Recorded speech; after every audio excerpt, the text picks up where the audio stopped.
धवलेश्वर गजभोग प्रस्तुत आज होछि पवित्र बड़ ओषारे बड़ सिंहार बेशरे दर्शन देउछन्ति बाबा धवलेश्वर। कटक जिलार अन्यतम शैवपीठ बाबा धवलेश्वर पीठरे पालन होछि बड़ ओषा पर्व। आज मध्यरात्रि रे त्रयोदशी और चतुर्दशी संधि क्षण बाबा पाखरे लागि हेब गजभोग उतरण। आज पूजक परिवार पक्षरु अति निष्ठार सह प्रस्तुत करुछन्ति एही गजभोग। पूजक परिवार पक्षरु शुद्धपूत भाव चाउलरू चूना प्रस्तुत करी गुड़ मुग नड़ियार पुर देई एही गज प्रस्तुत करिथांती। धवलेश्वर पीठरू अधिक सूचना देउछन्ति आम प्रतिनिधि।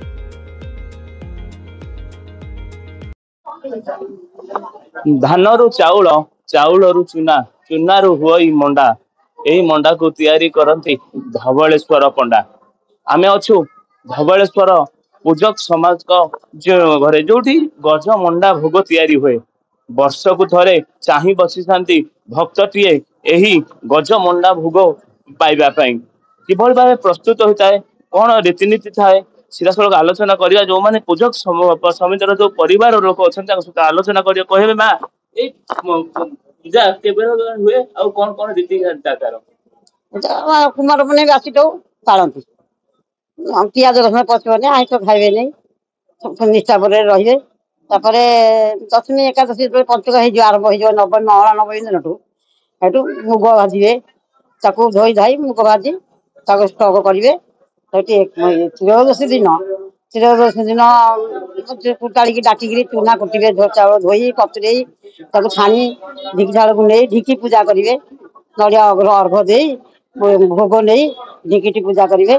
चूना पानी कुटे कुटी सारापर चूना प्रस्तुत है बुहाई आसो ओषा घटू से आस्ते आठे ठाकुर देखुं ये कर पूजा हम ये जेम्स डिजिटाल है ये धवल बुहाई नड़िया अर्घ दिहब पूजा हम पूजा सारा हंडा पूजा सैले से चूनाटी नथिबे कहीं धड़ा परद तले रही है कलार मुगर आचरण कौथि कला बहुत धड़ा कर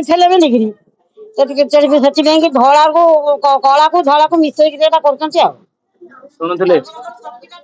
शुणुले जे किभଳି भावे रीतिकांति आउ जन अच्छा कहबे आज्ञा आपण विवाह हो साइला परे भी आसुछंती एई भोग तैयारी करिया पई कोन कहन हम तो धवलेश्वर पीठर मोर जन्म छोट बेलू देखी आसी आम बापा माँ आम परिवार समस्ते मिसिकी प्रभु धवलेश्वर सेवा को करथांती। आम छोट बेलू बापा माँ सहित मिसी ठाकुर गज कोसली तोरण भोग करिथाउ। बाहागर हैला पर आम जी जो स्थान भी थाउ जेते दूर थे बड़ ओषारे आम आसी बाप घरे पहुंची थाउ एवं प्रभु श्री धवलेश्वर भोग तैयारी गज भोग तैयारी सेवा कार्य करिथाउ। शुणुले जेते दूर थिले मध्य एही पर्व आसिले धाई आसंती निज परिवार पाखु आठगड़ धवलेश्वर पीठरू नृसिंह राउत हर्षिका मीडिया। आठगड़रू नीलकंठ दोरांक रिपोर्ट हर्षिका मीडिया।